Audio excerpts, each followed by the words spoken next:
Avery Caldwell had always believed silence could save a marriage. But on a cold Manhattan morning, inside a glass-walled conference room on Park Avenue, she learned silence only made it easier for someone like Marcus Ellington to destroy her. He didn't even sit down. He didn't look at her. He walked in, signed the divorce papers with a sharp scrape of his pen, and said, 3 years, contract fulfilled, we're done here. 17 seconds. That was all her marriage was worth. Avery stood frozen, one hand pressed against her coat, steadying the dull ache in her abdomen. She had prayed the pain would ease long enough to get through this meeting. But Marcus didn't notice. He was already slipping his phone into his pocket, checking his reflection in the glass, rehearsing the smile he'd use later for the cameras. He was announcing his engagement to Briar Klein tonight, New York's favorite PR darling. People would clap. Headlines would bloom. And Avery, the woman he'd used for prestige, would vanish like she never existed. When Marcus turned to leave, she whispered, "You froze my accounts. Why?" He didn't even pause. Consider it. Preventing complications. Then he walked out. The door clicked shut, soft and cruel. The room blurred. Avery gripped the table, fighting the wave of dizziness creeping up her spine. She hadn't told Marcus the truth or anyone. Not yet. The quintuplets growing inside her were too fragile, too easily threatened by stress, by fear, by another sleepless night. Dr. Rhodes's warning echoed in her ears. You must stay calm. Any shock could put all 5 at risk. But how could she stay calm when she had just been erased? She stumbled into the elevator. The lights pulsed overhead, her vision narrowed. She pressed a trembling hand to her stomach as the pain sharpened. A man beside her asked if she was all right, but his voice sounded underwater. Avery tried to answer, but the world tilted. The elevator doors slid open. Cold marble rushed up to meet her knees. Someone shouted for help. Avery's last thought before darkness swallowed her was of 5 tiny heartbeats fighting to survive. And then she heard a voice she hadn't heard in months. Call an ambulance now. It's Avery Caldwell. The moment she realized who had spoken, changed everything. When Avery opened her eyes, the first thing she noticed was the antiseptic scent of Mount Sinai's high-risk maternity wing. Soft beeps pulsed around her like distant metronomes. She blinked, trying to make sense of the ceiling tiles above her, the weight on her chest, the ache in her abdomen. For a moment, she didn't remember how she got here. Then the conference room, the signature, the floor rushing up, Marcus walking away. A warm hand touched her wrist. Avery, you're safe. You fainted in the lobby. Dr. Amelia Rhodes leaned into view, her dark curls pulled back, her eyes steady and worried. Avery tried to sit up, but pain shot through her stomach like a ripping seam. Amelia gently pressed her shoulder down. No sudden movements. Your blood pressure crashed. And the babies? They reacted. Avery's heart seized. Are they? They're still fighting, Amelia said softly. 5 heartbeats, but the stress isn't helping. Not at all. Avery shut her eyes. 5. 5 tiny lives depending on her. 5 reasons she couldn't break, not now, not ever. And yet everything in her life seemed designed to push her past her limits. The divorce, the frozen accounts, the smear campaign. Her entire world teetered on the edge, held together only by her will to protect the little beings inside her. A knock sounded at the door. Mia Turner stepped in, still in her trench coat, worry carved into her expression. Avery, I came as soon as I heard. A bystander called an ambulance. They said you collapsed. Avery swallowed. My accounts. Marcus froze everything. I didn't even know the ambulance would take me without insurance approval. Mia's jaw tightened. Freezing marital funds before a divorce is finalized is illegal. He knows that. He's pushing you into a corner, hoping you'll break. Avery forced a breath. He wants me gone, Mia, completely erased. Mia exchanged a glance with Dr. Rhodes. You need protection. Legal, medical, everything. And Avery, you need to tell me the truth. Does Marcus know about the babies? Avery's voice cracked. No, and he can't. If he knew, he'd use them to destroy me. Amelia nodded grimly. Your condition is high risk. Avery, you must avoid stress. Any severe shock could trigger preterm labor. All 5 lives depend on you staying calm. Calm. A word completely incompatible with the life she was living. Mia sat beside her. There's something else. A rumor popped up this morning. Someone leaked that you stole funds from your late mother's foundation. It's Briar. She's planting stories to bury you before Marcus announces the engagement tonight. Avery's chest tightened again. She wants me humiliated before I even get back on my feet. She wants you destroyed, Mia corrected. Avery turned toward the ultrasound monitor beside her bed, where faint images from earlier still flickered, shapes so small, so fragile, yet fighting with more strength than she felt she had left. She whispered, I won't lose them. I won't let Marcus or Briar touch my children. You won't be alone in this, Amelia said firmly. You have us? But just as the room settled into a fragile quiet, a nurse hurried in with a clipboard. Her face was pale. Dr. Rhodes, you need to see this. Someone just tried to request Avery Caldwell's full medical records. They used executive-level hospital clearance. Avery felt the air leave her lungs. Mia stepped forward. Who would have access to that? The nurse hesitated. Only 2 people. Hospital administration or someone with a corporate emergency override. Avery's pulse spiked as Amelia read the digital signature. It was authorized by Ellington Dynamics. Endwell. Avery realized Marcus had just discovered something he was never supposed to know. The next morning, Manhattan felt colder than usual, as if the entire city had turned its back on her. Avery sat propped up in the hospital bed, trying to hold herself together while Dr. Rhodes adjusted her IV. Outside the window, the skyline glimmered in its usual steel-blue arrogance, unaware that one woman inside Mount Sinai was fighting a war no one else could see. Mia entered with a stack of printed articles. Even before she spoke, Avery sensed the blow coming. You need to brace yourself, Mia warned. Briar didn't wait. She launched a full campaign against you overnight. Avery's stomach tightened. What did she say now? Mia handed her the top page. The headline screamed in unforgiving bold letters. Avery Caldwell under investigation for financial misconduct. A fabricated quote from an unnamed insider claimed Avery funneled funds from her late mother's foundation to support her luxurious secret lifestyle. Photos of Avery leaving the hospital months ago were edited to make her look disheveled, irresponsible, unstable. Avery's hands shook. She wants to destroy my mother's name. She's trying to bury you before Marcus announces the engagement tonight, Mia said. If the public believes you're corrupt, he looks like the hero who escaped a sinking ship. Another article showed side-by-side photos. Briar glowing on Marcus's arm at a charity preview event, and Avery entering a doctor's office, looking exhausted. The caption underneath read, "The new power couple versus the woman left behind." Avery closed her eyes, fighting tears she didn't have strength for.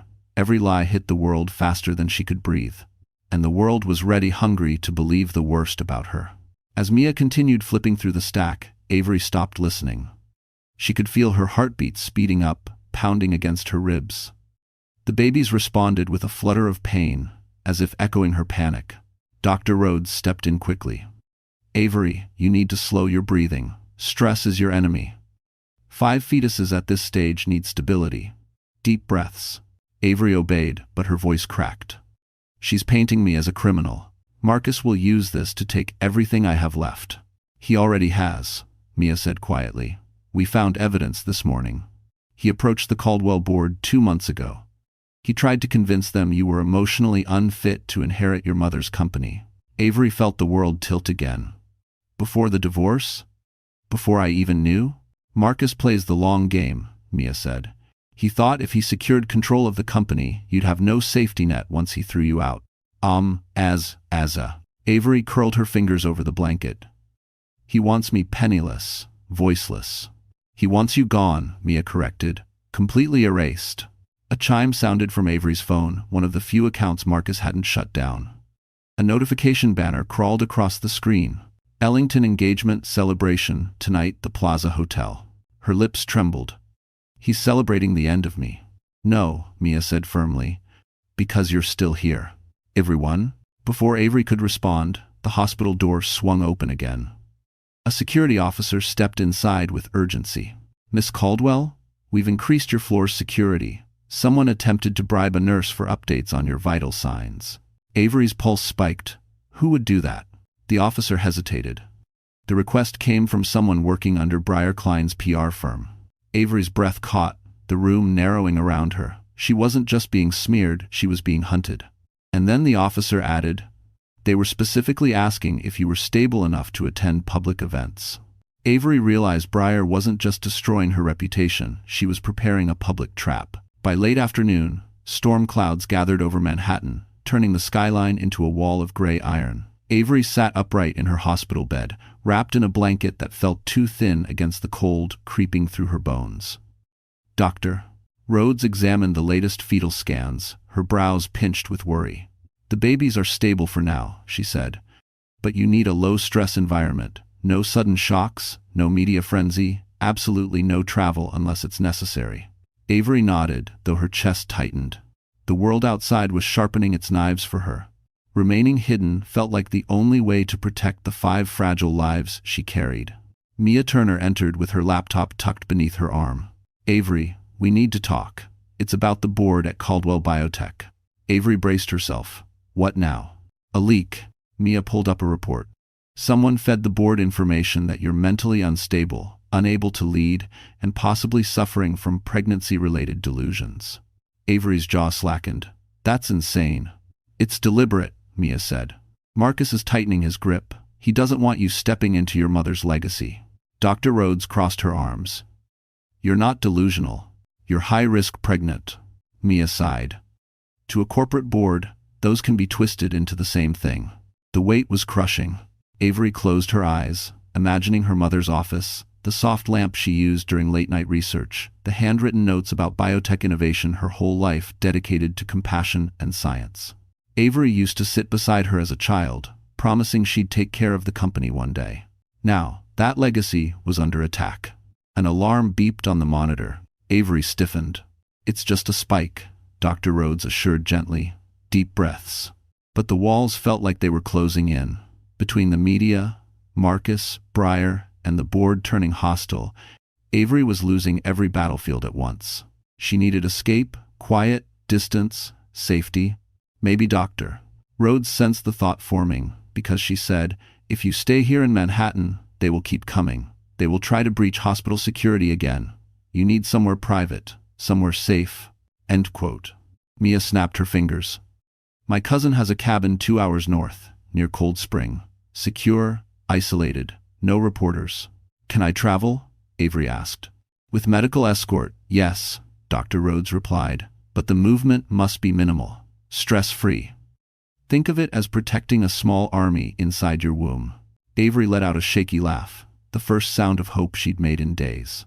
Mia hurried out to arrange transport. Dr. Rhodes stepped closer. "Avery, listen to me. These babies need you alive. Not fighting every second." "I know," Avery whispered. As twilight settled, the hospital room dimmed.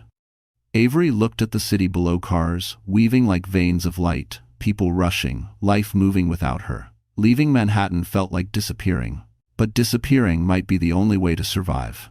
A nurse delivered a sealed envelope. "Someone dropped this off for you at the front desk. No name." Avery, confused, opened it. Inside was a single sheet of paper with one sentence typed neatly.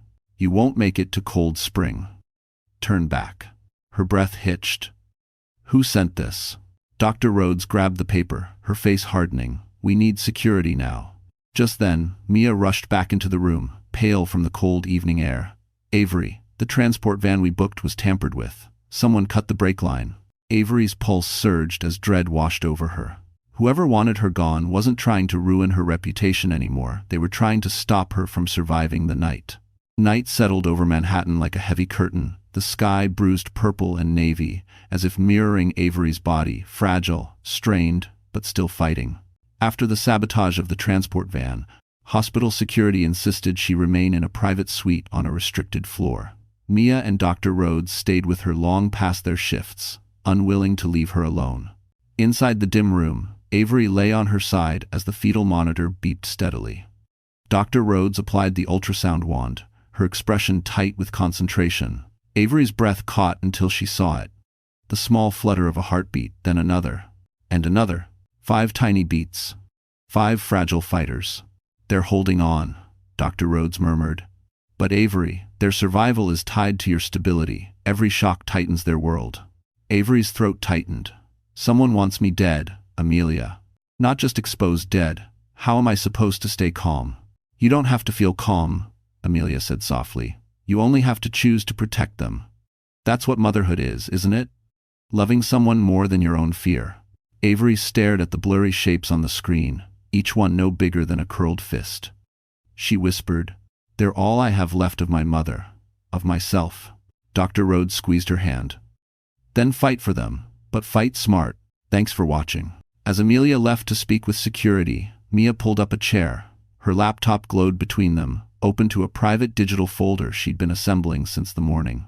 "Avery, we need to talk strategy," Mia said, keeping her voice low. "Marcus and Breyer are escalating. Sabotaging the van means someone is willing to cross legal lines. That's not a PR war anymore, that's attempted harm." Avery shivered. "Who would do that for them?" "Power attracts the desperate," Mia replied. "And Marcus built his company on people who owe him favors. But listen, you're not powerless. We have a lead." She clicked on a document. It showed a list of internal emails from Ellington Dynamics. Several usernames were blacked out, but one remained unhidden. R. Halden, a mid-level operative known for doing quiet, cleanup work. "He's the one who authorized the request for your medical records," Mia said. "He's working under Marcus, but he was seen in the hospital lobby earlier today. Security caught him trying to blend in." Avery's breath stilled. "So Marcus knows I'm pregnant?" "Not yet," Mia said. "The records weren't released, but he suspects something. He knows you're not acting like someone who has nothing left." Avery looked toward the window. The city lights shimmered, indifferent. She remembered the envelope, the typed threat, the tampered transport. She remembered Marcus's cold voice when he said, "Preventing complications." Complications. Meaning her. Meaning the babies. "He'll do anything to erase me," Avery whispered. Mia leaned closer. "Then you need protection. Real protection. There's someone who can help Jonas Mercer." Avery blinked. "Jonas? My mother's former COO? He's been tracking board activity. And Avery, he suspects foul play. He reached out tonight. He wants to meet you." Avery shook her head. "I can't leave the hospital." "You won't. He'll come to you." A knock sounded at the door. Mia stiffened. That was fast. "It's Nah." The door opened slowly, not hospital staff, not security. A tall figure stepped inside, rain dripping from his coat, eyes sharp with urgency. Avery's breath hitched. It was Jonas Mercer. He looked directly at Avery and said, "I know what Marcus is trying to do, and we don't have much time." Jonas's next words would change everything if Avery survived long enough to hear them. For a moment, the hospital room felt too small for the man standing in its doorway. Jonas Mercer had always carried a quiet gravity, broad shoulders, a calm face shaped by years in boardrooms where empires rose and fell in a single vote. But tonight, there was urgency in his eyes, something sharp enough to slice through Avery's fog of exhaustion. Mia stepped protectively between them. "Jonas, how did you get past security?" "I showed them the documents," he said, holding up a sealed folder. "I came because Avery's life is in danger." Avery's breath caught. Jonas moved closer, lowering his voice. "I've been doing my own digging. Marcus has been orchestrating a silent takeover of Caldwell Biotech for nearly a year. He knew your mother was dying long before you did. He positioned Breyer inside our PR circuits. He planted stories about you being unfit." Avery felt her chest tighten. "Why? Why go that far?" "Because Caldwell Biotech's new patent, your mother's final project, will triple the company's value. Marcus wants it under Ellington Dynamics before the patent hits the market." Mia swore softly. "So the smear campaign wasn't personal, it was strategic." Jonas nodded. "Marcus couldn't control your mother, so he targeted the next in line. You." Avery's voice cracked. "And now, the babies." Jonas exhaled, the weight of the truth darkening his expression. "If the public believes you're unstable or negligent, the board can declare you unfit. Marcus could influence them to take temporary control. If something happened to you now, if your condition worsened." The unspoken end of the sentence hung heavy.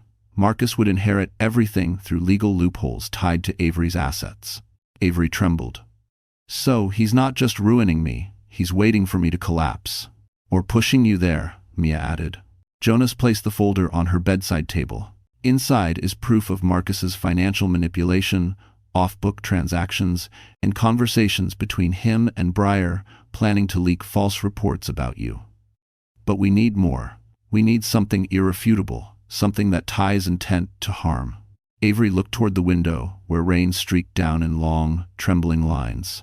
The city felt distant, muffled, as if watching the moment from behind thick glass. "I can't fight him," she whispered.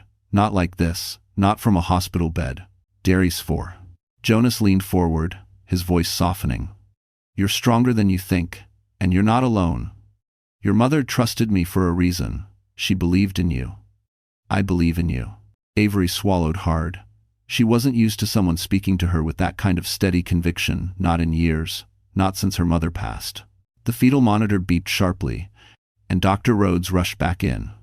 "Avery, your stress levels are rising. Whatever conversation this is, can't continue unless..." But she froze when she saw Jonas. "Are you the one who called earlier?" Dr. Rhodes asked. Avery blinked. "Called?" Jonas straightened. "Yes. I alerted hospital security when I learned Marcus's team accessed your medical records. I hoped they acted quickly."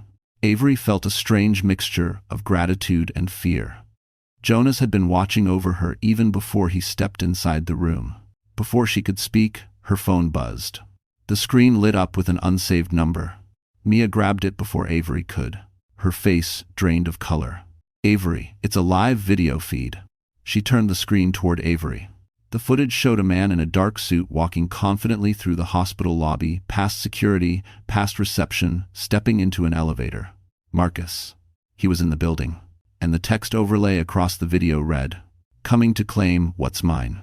Avery realized Marcus wasn't waiting for her to collapse. He was on his way to finish what he started.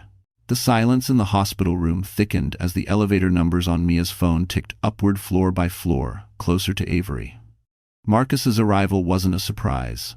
What terrified her was his timing. He never came without a plan. And a man like Marcus Ellington didn't climb 22 floors of a high-security maternity wing to talk. Avery's pulse hammered in her neck. "He can't be here. Amelia, you said I needed calm." "We're not letting him near you," Dr. Rhodes snapped. "I'll have security escort him out." But Jonas spoke quietly. "No, he came prepared. If we block him, he'll twist it into a legal argument that we're denying him access to his wife or blocking due process. He'll weaponize the situation." "Wife?" Avery whispered. "He signed the divorce." Jonas nodded grimly. "But he didn't file the final notarization. He stalled it on purpose." Avery's stomach dropped. "So legally, he can claim spousal concern," Mia finished. "It won't hold forever, but long enough for him to cause chaos." The elevator dinged somewhere down the hall. Avery felt her throat close. Why is he doing this now? Jonas stepped closer, lowering his voice. "Because the Caldwell board is voting tomorrow morning. If you're deemed mentally unfit or medically unstable, Marcus's proxy motion passes. He gains temporary oversight of the company until you're recovered. And," Mia added, "and with your pregnancy high risk and hidden, you'd have no way to fight back." Avery swallowed hard. "He wants to replace me before the patent launch. He wants everything," Jonas said. "Your mother's work, your name, your silence." Footsteps echoed down the hallway, measured, familiar, controlled. Marcus's footsteps. Dr. Rhodes moved to Avery's side. "Your heart rate is spiking. Lie back, slow breaths." But Avery couldn't lie down. Not now. Not when everything was collapsing again. The door handle turned. Jonas reached it first, blocking the entrance with his body. Marcus froze on the threshold, eyes narrowing at the sight of Jonas. His voice dripped with arrogance. "I'm here to see my wife." Avery drew a breath. "Ex-wife." "Not legally," Marcus said smoothly, "but we can fix that later." Jonas didn't move. "She's under medical restriction. You need to leave." Marcus smirked. "You think you can stop me? You're a glorified relic of her mother's charity. I'm the man who kept Avery alive these last 3 years." Avery stood despite Dr. Rhodes's warning hand. "Alive? You erased me. You lied to the board. You froze my accounts. And now you're here to finish what you started." Marcus's mask cracked. Just for a moment. Then he stepped closer, voice cold as steel. "I know you're hiding something worth a fortune. And you're going to tell me what it is. If we estavtude." A shiver ran up Avery's spine. He didn't know about the quintuplets yet, but he was circling dangerously close. Mia slipped her hand behind her back, hitting the panic button clipped at her waist. She whispered, Security's coming. Marcus caught the movement. Always the clever assistant, he sneered. But you're too late. Avery and I have unfinished business. He pushed at the door again, but Jonas didn't budge. Touch the door one more time, Jonas warned quietly, and you'll understand exactly how finished you are. Marcus's eyes flicked between them, Avery pale but standing, Jonas blocking him, Mia recording discreetly, Amelia watching with fury. Then Marcus smiled. A slow, dangerous smile. I don't need to force my way in, he said. Because tomorrow morning, Avery won't have a company, credibility, or a legal voice. And when that happens, she'll come crawling back. Avery's breath caught.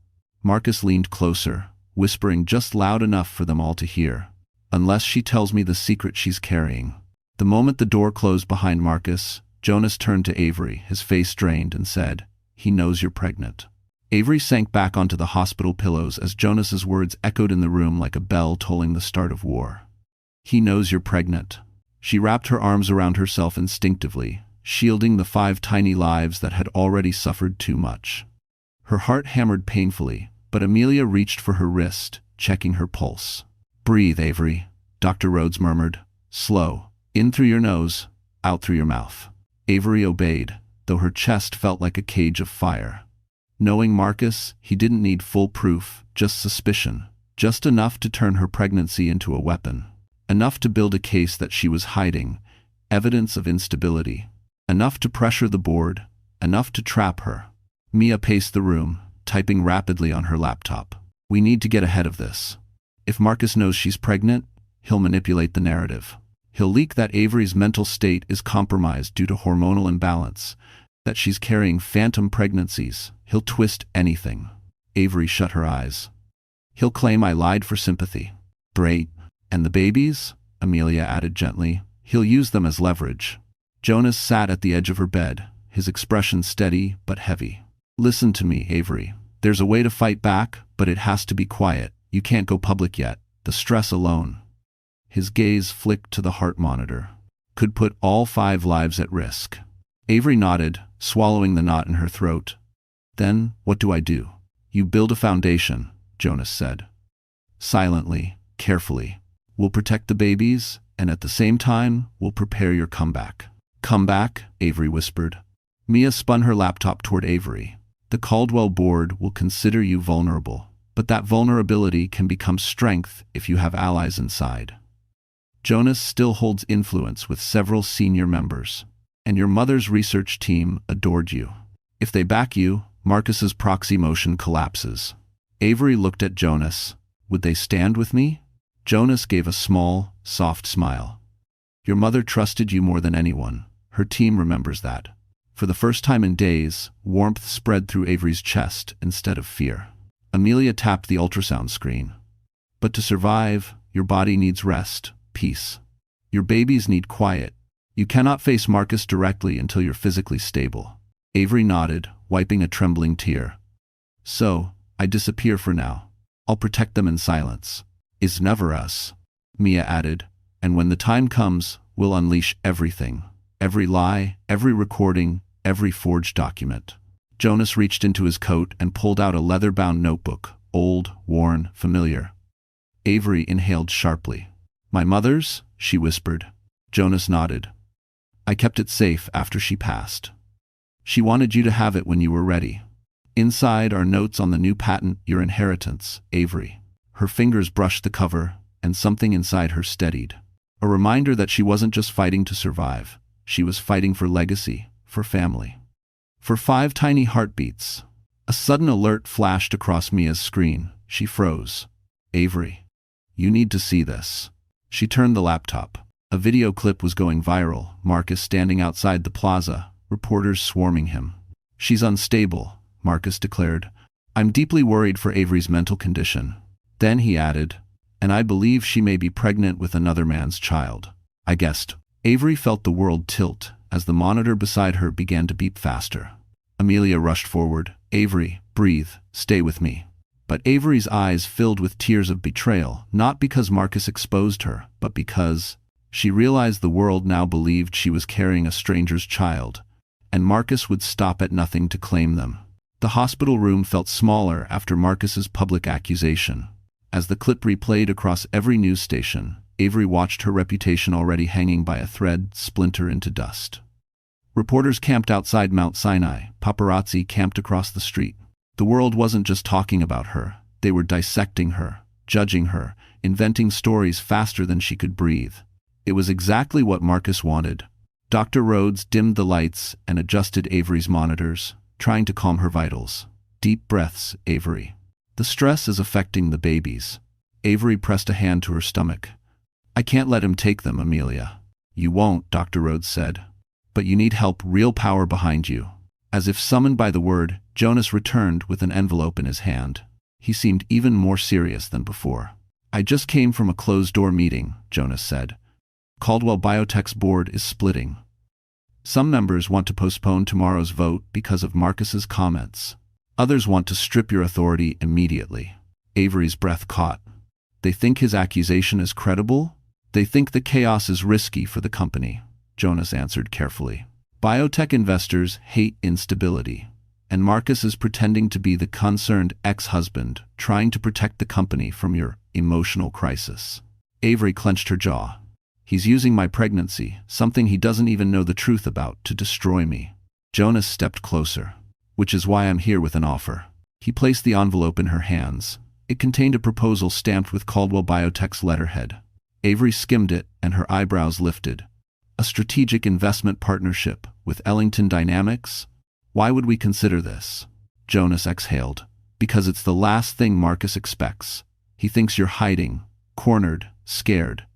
But if you authorize this proposal, not sign it, just authorize the review, you gain ground.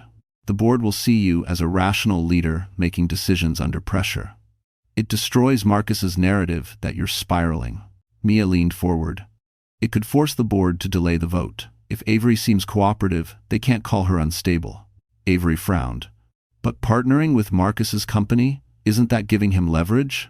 No, Jonas answered. Because Winslow Bank, the one managing Caldwell's trust, would oversee the audit.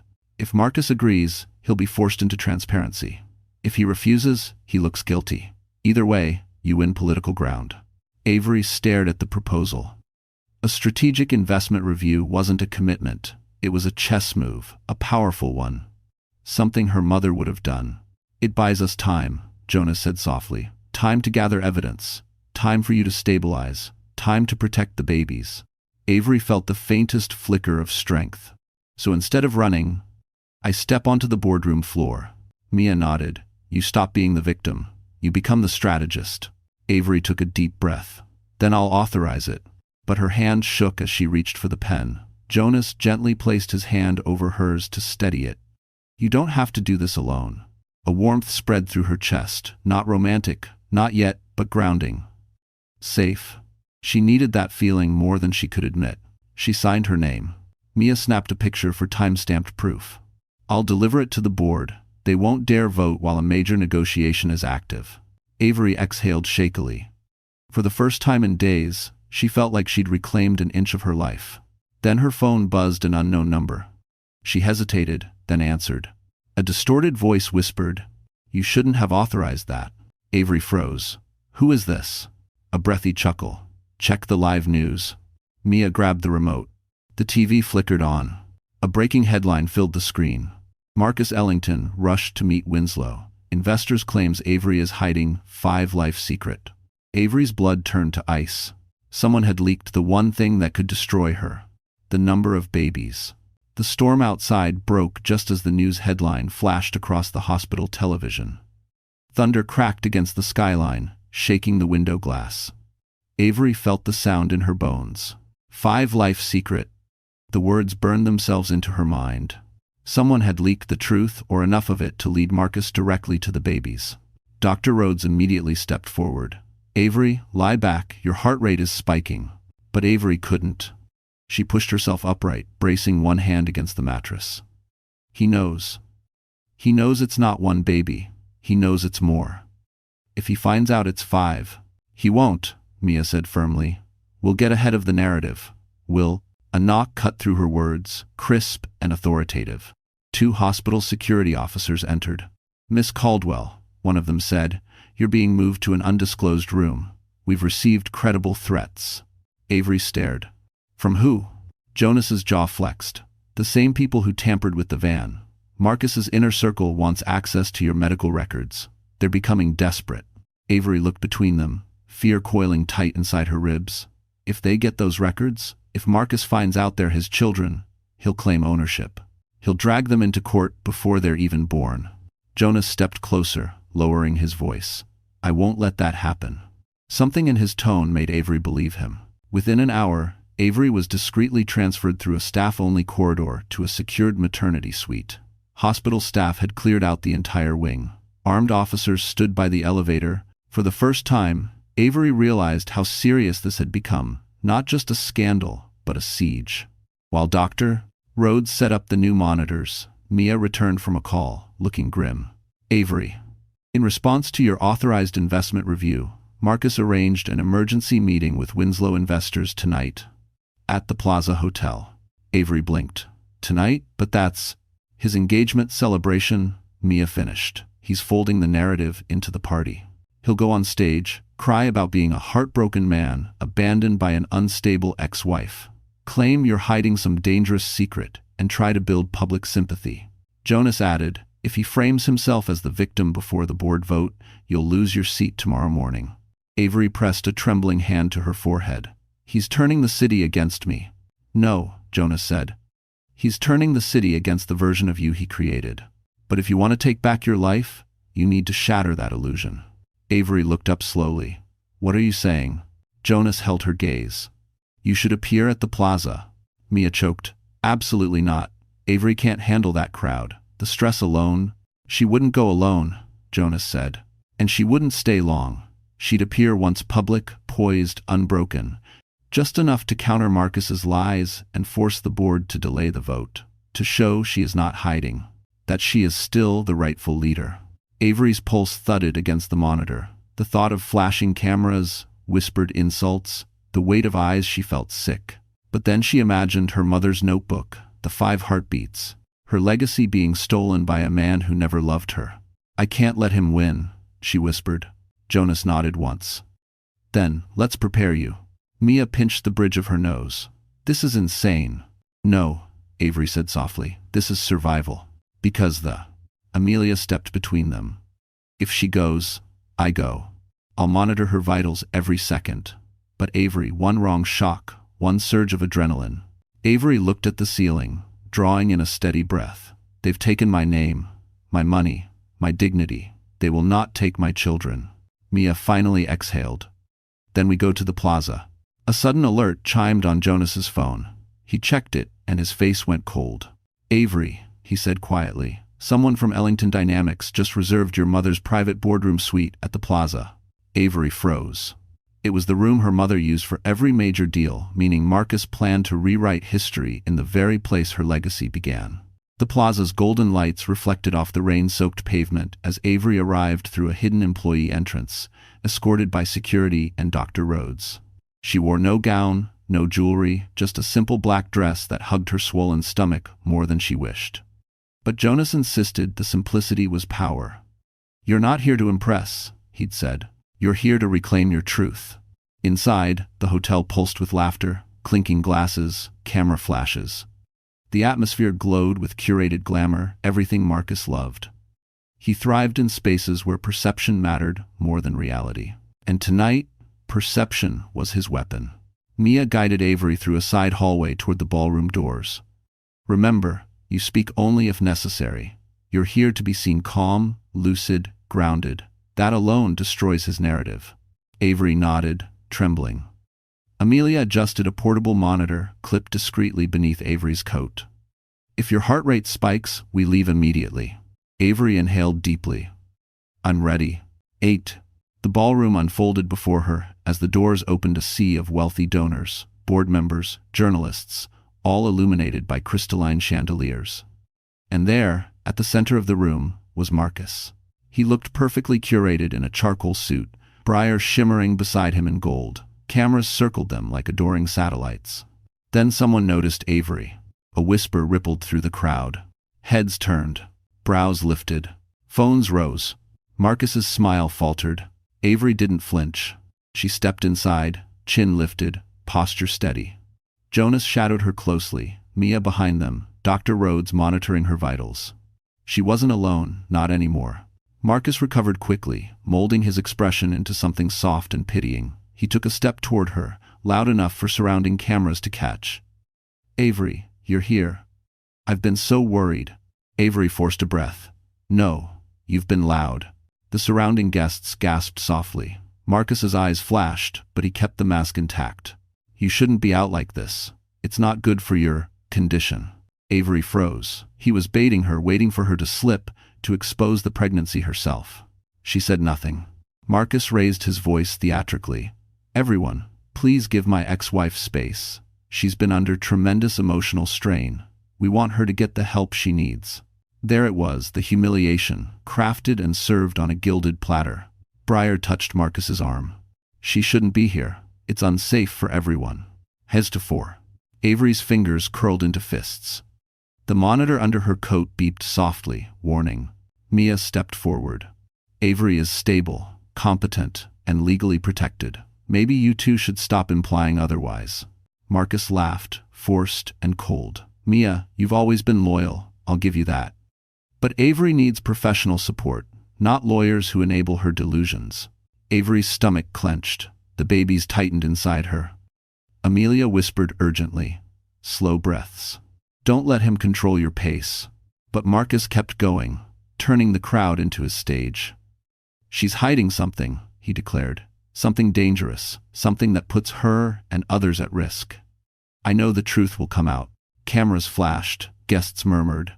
Avery's vision wavered. Then Jonas stepped in front of her like a shield. His voice cut through the murmurs. "You're not exposing the truth, Marcus. You're manufacturing it." Marcus sneered. "And who are you? Her babysitter?" "No," Jonas said calmly. "I'm the man who knows exactly what you did to her. And I have proof." A hush fell across the ballroom. Marcus's jaw tightened. "You're bluffing." Jonas reached into his coat. Avery felt the air change, the tension thickening, the entire ballroom waiting. Jonas pulled out a flash drive. "Tonight," he said, "your lies end. It's Min." Marcus smiled slowly, because someone else in the room was already moving to stop Jonas before the truth reached the light. For a heartbeat, the ballroom froze. Jonas stood firm, flash drive in hand, positioned like a man about to detonate truth in the middle of a golden battlefield. But Avery sensed danger before she saw it, an instinct sharpened by weeks of betrayal, fear, and survival. Something was wrong. The crowd wasn't just watching. They were shifting, whispering, angling their bodies as if anticipating impact. Then she saw him. Halden. The Ellington operative Mia had identified the man who attempted to access her medical files. He blended into the sea of suits near the champagne tower, but his gaze was locked onto Jonas. Calculating. "Ready." Avery opened her mouth to warn Jonas, but Marcus moved faster. He raised his voice, perfectly timed. "See how desperate she is? Avery's puppets are fabricating evidence to frame me." Gasps spread like wildfire. Attention snapped away from Halden, exactly what he needed. He moved. Jonas barely registered the blur before a heavy shoulder slammed into him. The flash drive skidded across the polished floor, disappearing beneath a table. Guests screamed. Glass shattered as someone knocked into a server carrying flutes of champagne. Panic rippled through the air. Avery's pulse skyrocketed. Amelia caught her arm. "Sit down now. Your vitals." But Avery tore free. "Jonas." He hit the floor hard, breath punched from his lungs.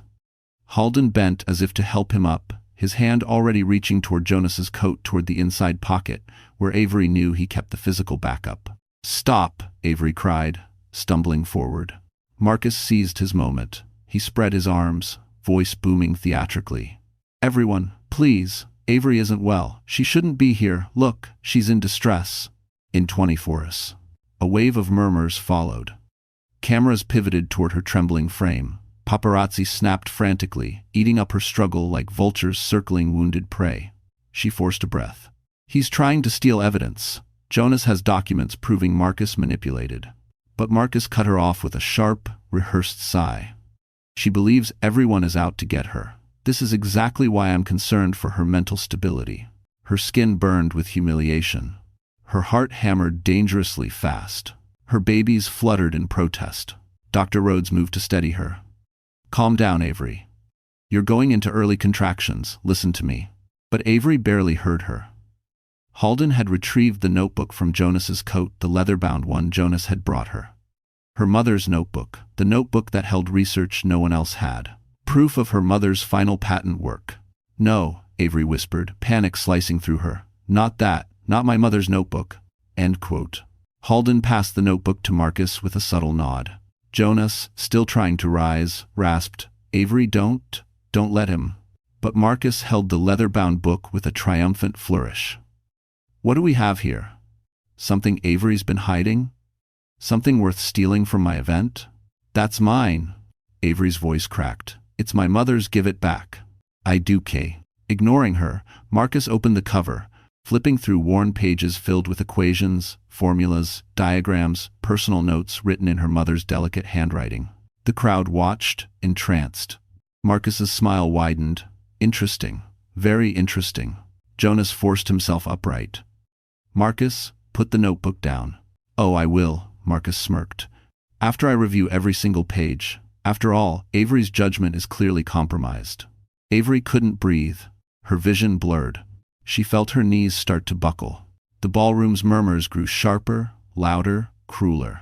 Dizzy, she stumbled backward, and the fetal monitor clipped beneath her dress began to beep wildly.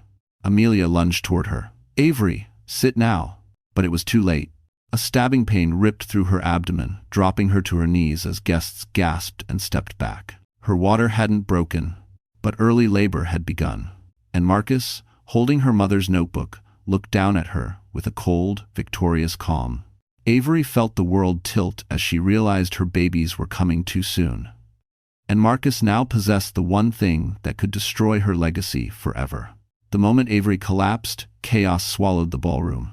Guests scattered, security rushed forward, and Jonas shoved Halden aside before dropping to Avery's side. Doctor. Rhodes barked urgent commands while clutching Avery's hand, trying to stabilize her breathing. The fetal monitor pulsed in frantic, uneven spikes. Avery, stay with me, Amelia urged. Slow breaths. You're in early labor, we have minutes, not hours. Avery clung to consciousness, vision blurring in and out. All she could see was Marcus holding her mother's notebook like a trophy he'd finally won. His lips curved in a smug line, unfazed by the panic around them. Jonas rounded on him. Give me the notebook. Now. Marcus laughed. Or what? You'll lecture me in front of these people about compassion? Before Jonas could respond, Amelia snapped. Both of you, move. She needs immediate transport. Someone call ahead to Mount Sinai. Mia already had her phone to her ear. Ambulance on the way, route cleared. But Avery's trembling hand shot upward, gripping Jonas's sleeve. Her voice was a broken whisper. The board. The vote. You have to stop him. Jonas leaned close. Avery, your children come first. The vote can wait. No, she gasped. He'll take everything. My mother's research, the company. He'll rewrite it all in his name. Mia knelt beside her. We'll fix it. Jonas has the flash drive. Jonas hesitated. The flash drive slid under a table. I haven't retrieved it yet. Avery felt something inside her twist violently. Fear, pain, helplessness. This couldn't be happening. Not now. Not while Marcus maneuvered so close to victory. Security lifted her onto a stretcher, voices blurring into a single rushing sound. As they wheeled her toward the exit, a hand clutched the railing Jonas's. I'll stop the board vote, he promised. I swear it. But Avery shook her head weakly. You need more than promises. Then she turned to Mia, fighting to speak through the contractions. The audit? Start the audit. Mia froze. Avery, that would trigger a full-scale financial investigation of Ellington Dynamics. It's nuclear. I have Mater. Exactly, Avery whispered. If Marcus wants a partnership review, then Caldwell Biotech demands transparency. Every ledger, every off-book payment, every falsified report, force him into light. Jonas's eyes widened. Avery, an audit of that size could expose his entire operation. It could dismantle Ellington. And protect my legacy, Avery breathed. Her voice cracked as another contraction tore through her. Dr. Rhodes pressed a hand to her shoulder. No more talking. You need to conserve your strength. But Avery wasn't done. Mia, send the authorization. Trigger the audit. Tonight. Mia hesitated only a second before nodding. I'll do it. As Avery was rushed out of the ballroom, reporters swarmed the doorway, shouting questions. Security formed a wall, blocking cameras, blocking flashes that felt like knives. Jonas followed until paramedics pushed him back. Inside the ambulance, Avery clutched Dr. Rhodes's hand. Pain radiated through her abdomen, sharp and rhythmic too soon, far too soon. She felt tears slip down her cheeks. Avery, Amelia whispered, you are not losing them. I won't let that happen. Avery stared at the ceiling, focusing on Amelia's voice, forcing herself to breathe despite the agony. Then her phone buzzed in Mia's hand. Mia read the message aloud as the ambulance raced through Manhattan. Audit initiated. Ellington Dynamics, financials flagged, immediate response required. End quote. Avery closed her eyes. She had struck first. But then Mia's face drained of color at the second notification. Avery, someone just accessed the restricted wing at the hospital. Someone using Marcus's clearance codes. Avery's breath caught. He wasn't waiting for the babies to be born, he was heading there now. The ambulance siren wailed through the Manhattan night, slicing between yellow cabs and late-night traffic. Avery clung to the stretcher rails as another contraction surged, sharper than the last. Dr. Rhodes hovered over her, voice steady, hands expert, but Avery could see the worry beneath her calm. Hold on, Avery. You're doing everything right. Just breathe with me. In and out. Avery tried. But every breath felt like shards of glass scraping her lungs. Her body wasn't ready. The babies weren't ready. They needed time she no longer had. Mia pressed a phone to her ear, shouting over the sirens. Security confirmed it. Someone using Marcus's credentials entered the restricted wing 20 minutes ago. They ordered files pulled for family medical necessity. They're after proof of the pregnancy. Avery's stomach twisted. If he gets the files, if he gets DNA samples, he won't, Mia vowed. We've already locked the system, but Avery, he knows enough to blackmail the board. Your position isn't safe. If you were Jonas's voice crackled through the ambulance radio, patched in by emergency personnel. Avery, listen carefully. We found something big. I'm sending a photo now. Mia's phone buzzed. She opened the image. Her eyes widened. Avery, oh my God, what is it? Avery gasped through another contraction. It's your marriage contract. Mia swallowed hard. There's a hidden amendment, an addendum Marcus never told you about. Avery felt the air leave her lungs. He changed something? Yes, Mia said.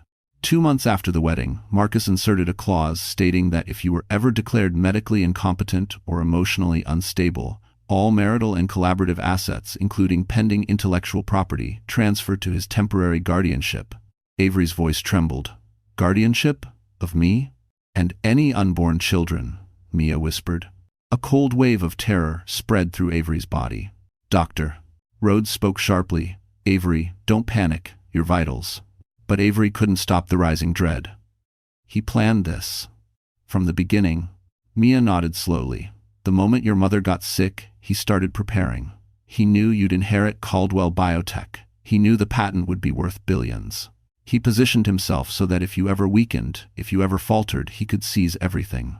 Avery stared at the ambulance ceiling as tears slid down her temples.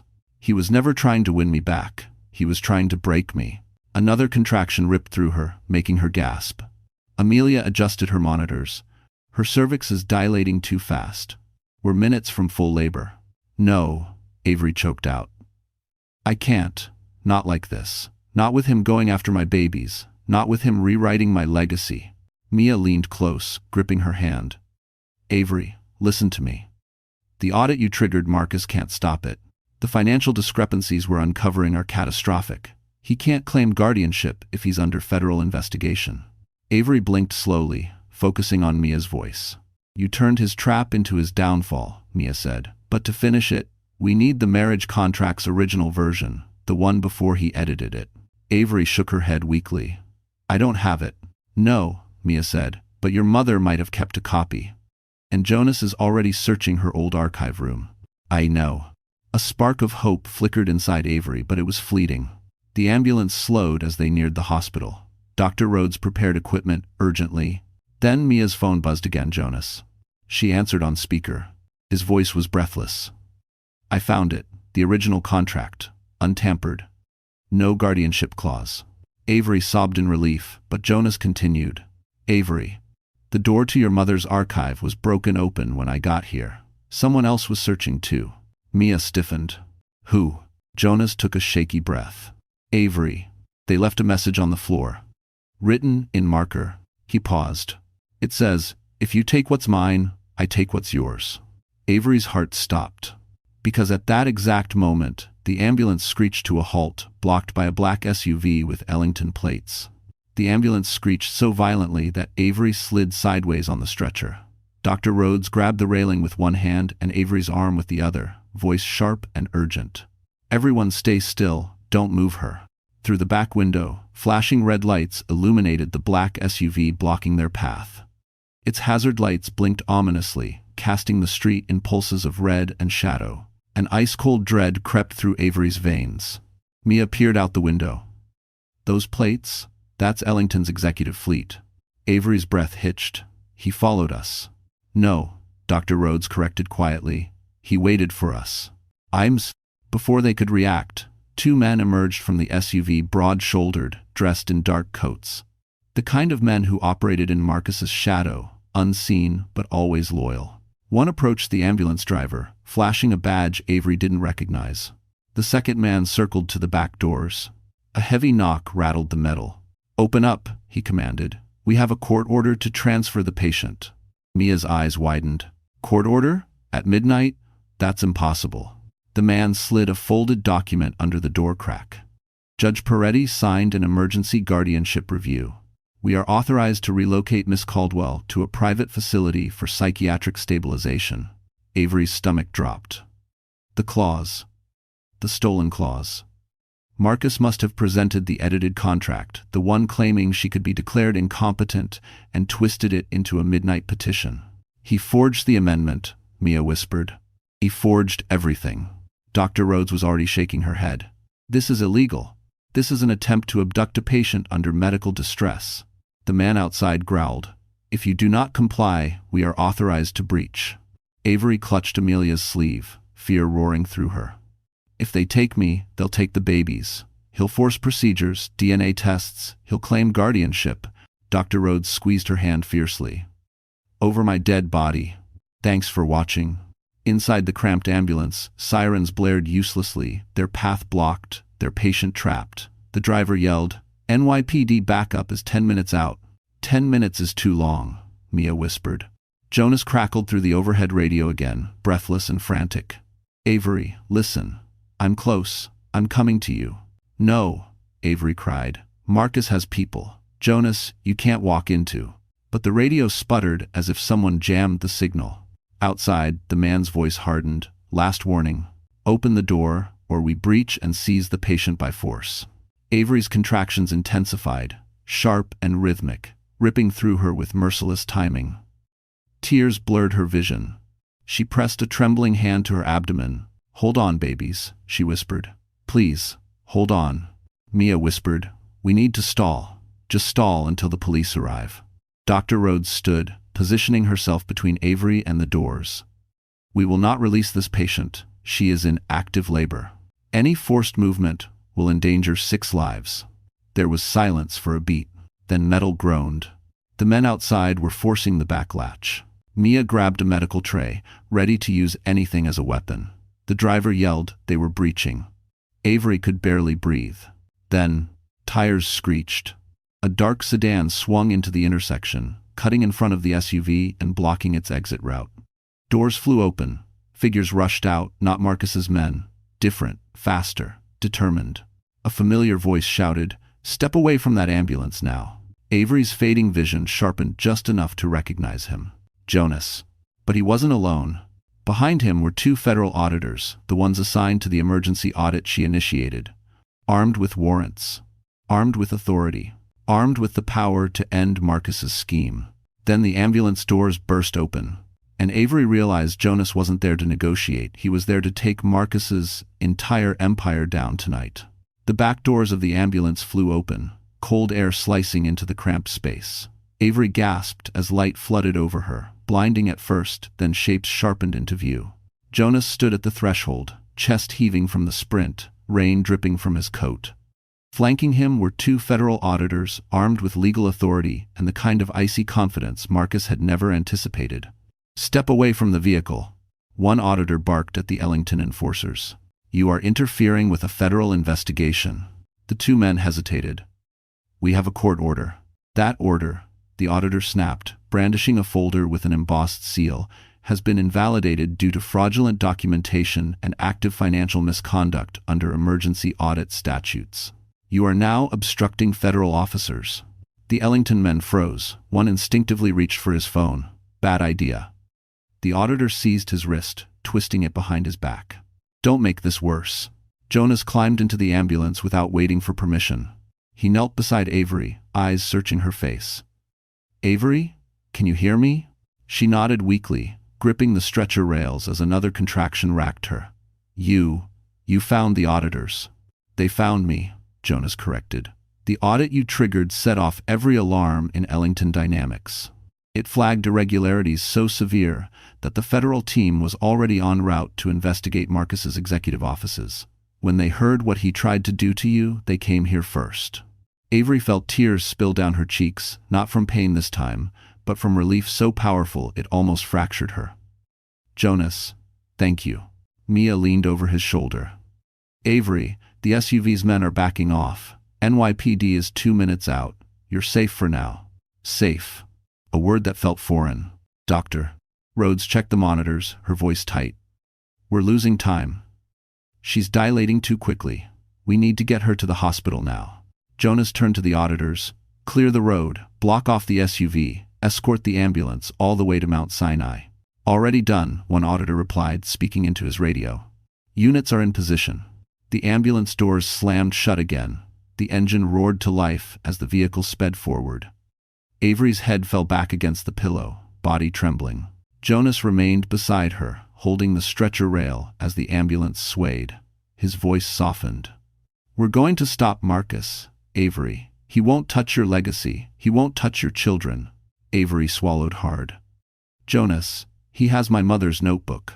"I know," Jonas said quietly, "but that isn't the only copy." Avery blinked through tears. "What?" "Your mother backed up everything," Jonas said. "Encrypted files, off-site drives. The archive wasn't just papers, it was a decoy. Tonight, when I went looking for the original contract, I found a secondary vault. Marcus stole a symbol, not the substance."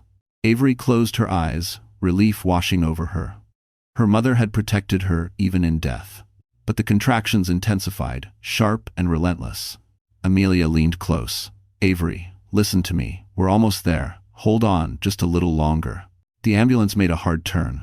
Sirens wailed through the night as buildings streaked past the windows in blurs of yellow and white. Jonas brushed a strand of hair from Avery's face. "I'm not leaving you. You're not facing this alone." Avery tried to speak, but pain made her voice a thin gasp. "Jonas, if something happens to me..." "Nothing will happen to you," he said fiercely. "Nothing."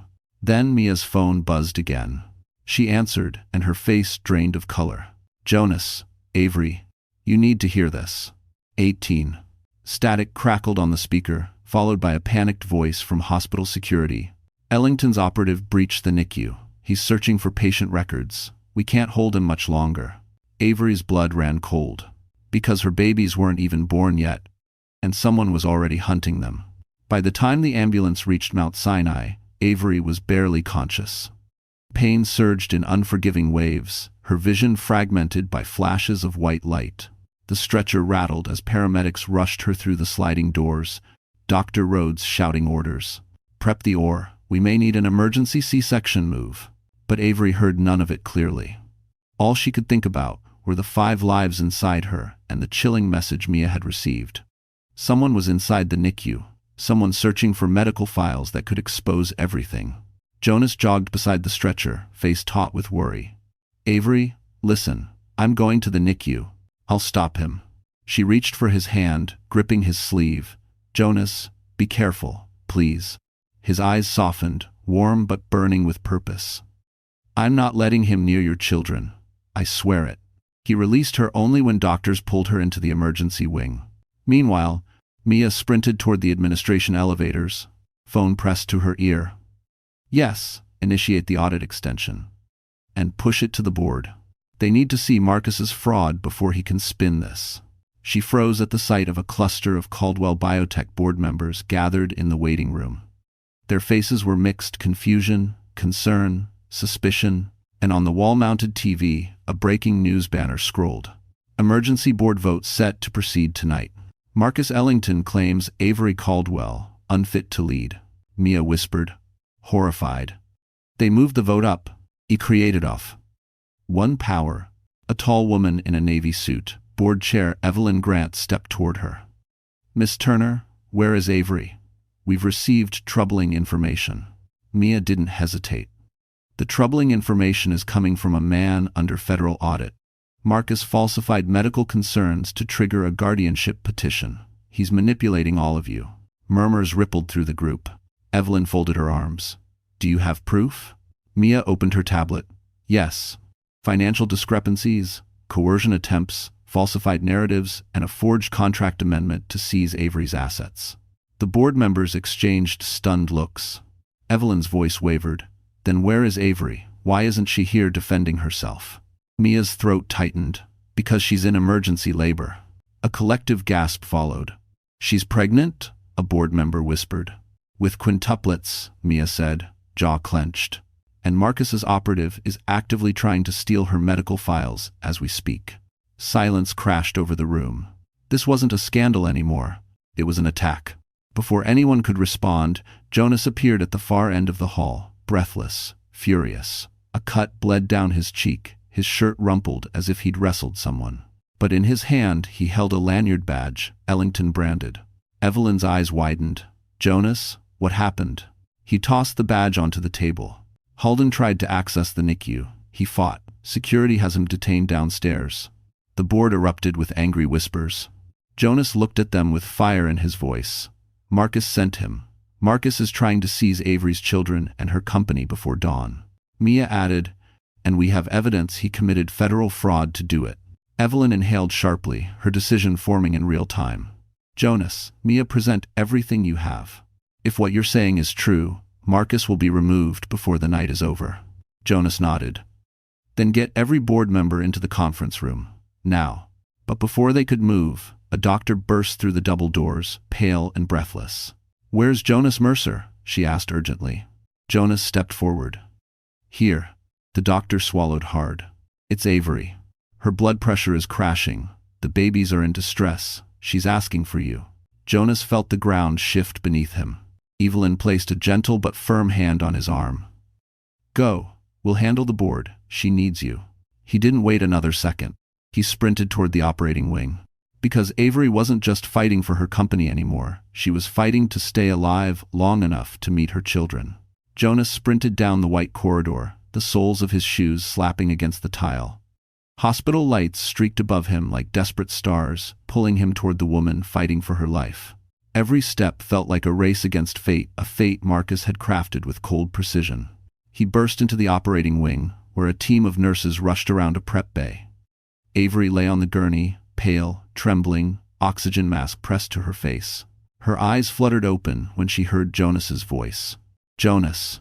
Her whisper was a thread unraveling. He moved to her side instantly, taking her hand. I'm here. I'm right here. Dr. Rhodes appeared, masked and focused. Her blood pressure is dropping dangerously. We've tried stabilizing medications, but stress is accelerating the progression. The babies need out now. Avery gasped as another contraction tore through her. Jonas tightened his grip on her hand, anchoring her. Avery, listen to me. You're not alone. You're safe. Marcus can't reach you here. Her eyes glistened. He wants everything. My company, my children.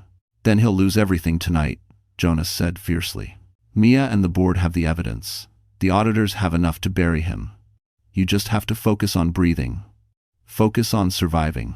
A nurse wheeled equipment to the side of the gurney. Monitors beeped in a frantic rhythm. Avery winced, her nails digging into Jonas's palm. Promise me. Promise you won't let him near them. I swear on my life, Jonas said, his voice thick. Avery, I'll protect them. I'll protect you, always. Her lips trembled. For a moment, the fear in her eyes softened. She whispered, Don't let me die. Jonas felt his chest crack open. You're not dying. You are not leaving those children. I won't let you go. Dr. Rhodes laid a gentle but firm hand on Jonas's shoulder. We need to take her in. Avery's eyes clung to Jonas's. Say it again. He leaned closer, his voice low and steady. I'm not letting you go. As they wheeled her toward the OR doors, Avery's fingers slipped from his. The doors swung shut behind her, swallowing her into blinding white light. Jonas stood frozen for half a second, fighting the urge to break through those doors and rip the world apart to keep her safe. Then he turned, jaw clenched, storming toward the observation suite. But before he reached it, Mia came running from the elevators, breathless and clutching her tablet. Jonas! The board saw everything. They reviewed the forged amendment. They know Marcus lied about her mental state. End quote. Jonas exhaled sharply. Good. Then vote him out. It's happening, Mia said. But there's more. Marcus is on his way here. He escaped security at the plaza. He's coming to the hospital. Jonas's blood ran cold. He can't get near Avery. He's not headed toward her, Mia said, voice shaking. He's heading toward the NICU. Jonas didn't think. He ran. Every hallway blurred past him. Every terrified breath pushed him faster. Marcus Ellington, cornered and exposed, was unpredictable, and that made him more dangerous than ever. He reached the NICU corridor just as a nurse shrieked. A doorway slammed open. Marcus stood inside the neonatal unit, rage twisting his features, rifling through infant charts with frantic, trembling hands. Where are they? He bellowed. She won't take them from me. She won't. Jonas lunged forward. Marcus, step away from those charts. Marcus spun around, eyes wild, unhinged. They're mine, Jonas. All of it. The company, the babies, her legacy, mine. Jonas stepped into the room, fists clenched. Not anymore. Marcus grabbed a tray of metal instruments and hurled it aside. Then he took a step toward the row of incubators. And Jonas understood this wasn't about custody anymore. Marcus was willing to do something far worse. The metallic clang of the fallen instrument tray echoed through the NICU like a scream. Nurses ducked behind counters, shielding fragile incubators. Machines beeped wildly, responding to the sudden disruption. Jonas stepped forward slowly, both palms raised, trying to keep Marcus from doing something irreversible. Marcus, he said, voice low, measured. This isn't the place. Walk away now. But Marcus's chest heaved like a cornered predator. His eyes were bloodshot, his tie askew, the polished CEO facade gone. Stripped bare, he looked dangerous, not powerful, but desperate, unraveling from the inside. They're mine, Marcus hissed. She lied. She hid them from me. She thought she could steal my legacy, my heirs. Jonas clenched his jaw. Your legacy? Avery almost died tonight. You nearly killed her with the stress you caused. Marcus laughed a hollow, cracked sound. She's weak. Always has been. That's why I needed Briar. She's strong, loyal. Jonas stepped closer. Briar fled the hospital 10 minutes ago. She left you. She's cooperating with the auditors. She gave up your entire operation. The words hit Marcus like a punch. His breath hitched. You're lying. No, Jonas said calmly.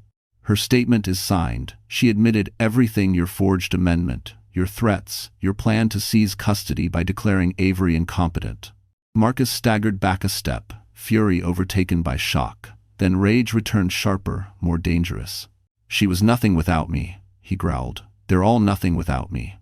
Jonas inched forward. He saw movement in Marcus's hand, something shiny he'd grabbed from the thrown tray. A scalpel. Jonas's pulse spiked. Marcus, put it down. This is a NICU. There are premature babies in here. You take one more step, and it's over for you, not them.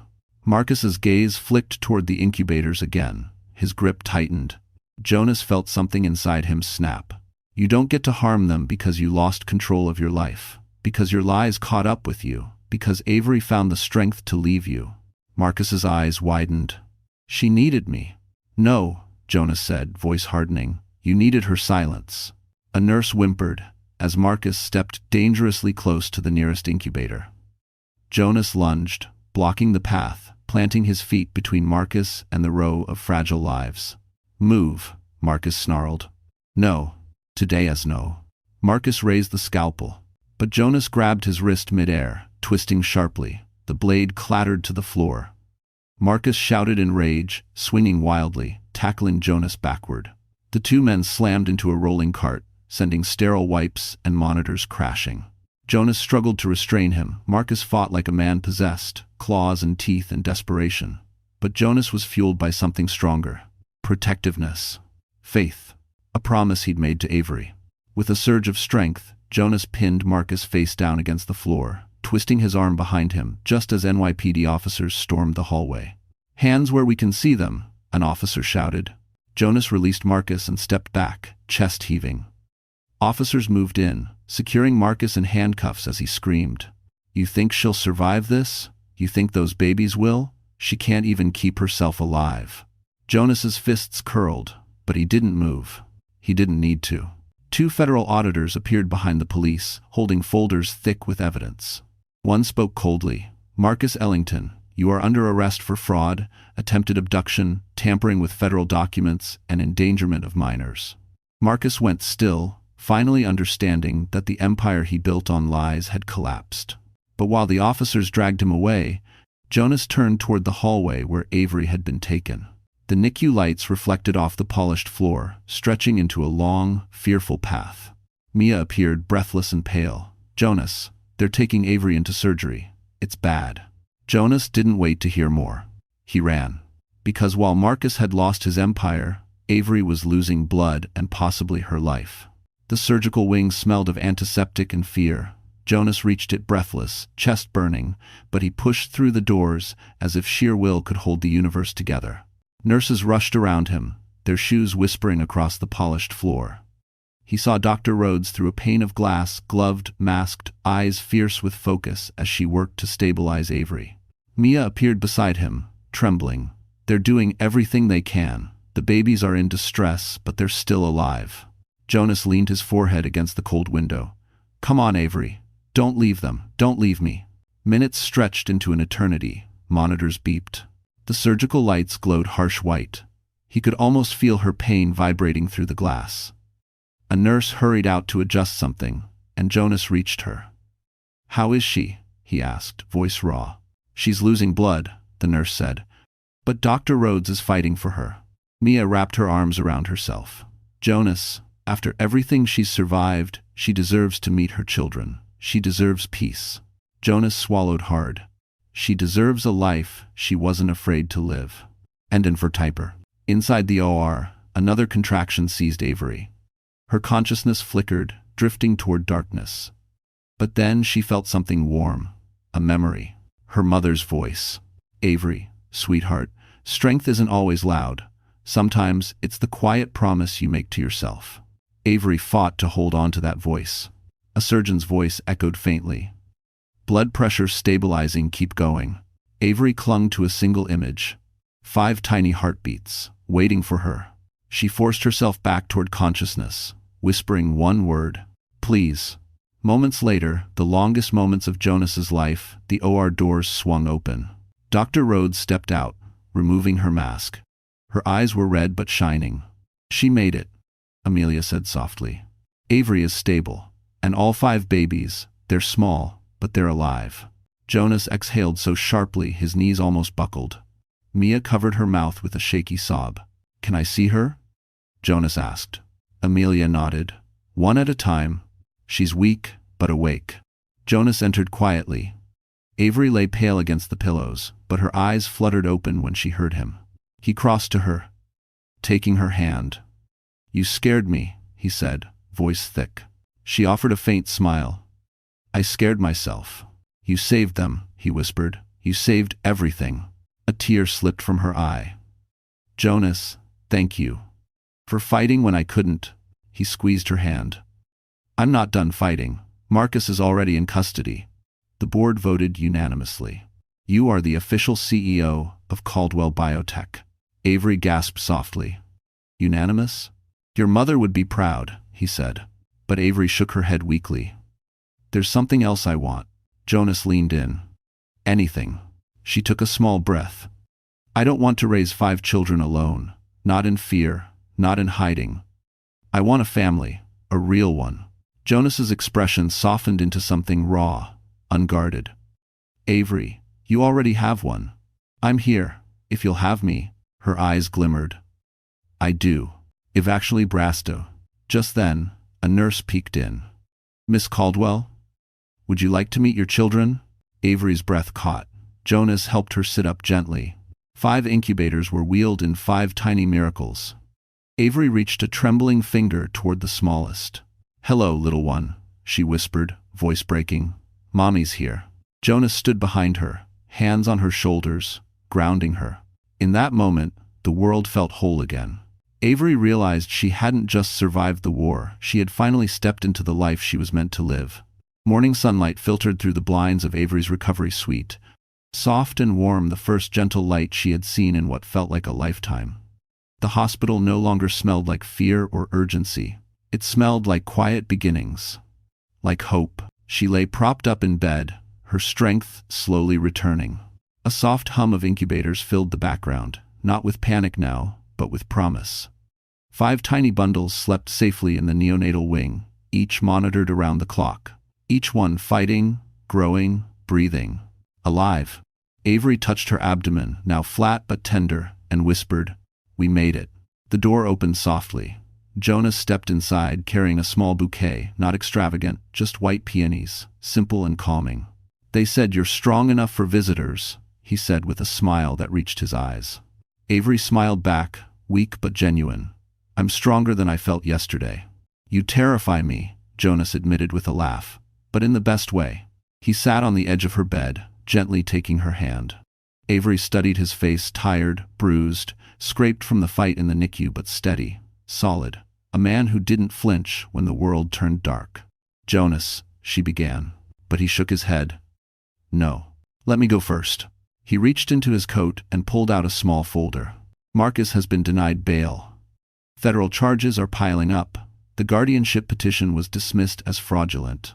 And the board finalized the vote. You're not just CEO, you're the majority shareholder, effective immediately. Avery's breath hitched. Majority? Yes. His voice softened. Your mother arranged it years ago. The moment you became a parent, the shares transferred entirely to you. Marcus never knew. And Espo. Tears welled in Avery's eyes. She protected me. Even from him. Jonas brushed a thumb across her cheek. And now you get to build the future she always saw in you. A gentle knock interrupted them. A nurse wheeled in a rolling crib with 1 tiny baby inside the strongest of the 5, small but alert, swaddled in light blue. Miss Caldwell, the nurse said softly, someone wants to meet you. Avery's breath trembled as she lifted her child into her arms. The baby's eyes fluttered open, dark, curious, impossibly small. She kissed his forehead, feeling warmth flood her chest. Hi, sweetheart, she whispered. You're perfect. Jonas watched, awe softening every line of his face. Avery, you're already a natural. She laughed quietly, more like terrified. Good parents always are, he said. She looked up at him, emotion rising like a tide. Jonas, stay, not just today, not just until the chaos settles. Stay with us. His eyes widened. Are you sure? Avery nodded, tears shimmering. I want my children to grow up with someone who fights for them. Who fights for me. Someone who loves without conditions. Jonas's voice broke. Avery, I already do. She leaned her forehead against his. Then don't leave. He kissed her gently, slow, reverent, filled with every vow words could never hold. A baby's soft whimper broke the moment. Avery cradled her son closer. Jonas whispered, You know, we still need to name all 5. 2. If Emprise, she smiled through her tears. Then let's do it together. As they leaned over the tiny crib, sunlight warmed the room like a blessing, like a promise. Because for the first time, Avery wasn't surviving her life, she was finally living it. All right, my wonderful friends, if you're still here with me at this very moment, it means something in Avery's journey touched a part of your own heart. Maybe her strength reminded you of your own. Maybe her pain echoed something you've lived through. Or maybe, just maybe, Her healing made you believe that yours is possible too. You know, Marcus Aurelius once wrote, "The impediment to action advances action. What stands in the way becomes the way." Avery's entire life embodied that truth. Every betrayal, every loss, every terrifying moment became the very path that led her to her children, her freedom, her new beginning. And that's a lesson for all of us. We are not defined by what breaks us, but by how we rise after it. So as this story closes, let me speak directly to you. Whatever storm you're facing, whatever fear you haven't said out loud, you're stronger than you think. Healing isn't loud, it isn't glamorous. Sometimes it's just choosing to keep going one more day, and that is enough. If Avery's journey gave you even a little courage, a little warmth, a little reminder of your own worth, then don't leave quietly. Give this video a like, share it with someone who needs strength tonight, and subscribe so you don't miss the next story we walk through together. You belong here. You matter. And your healing is already on its way.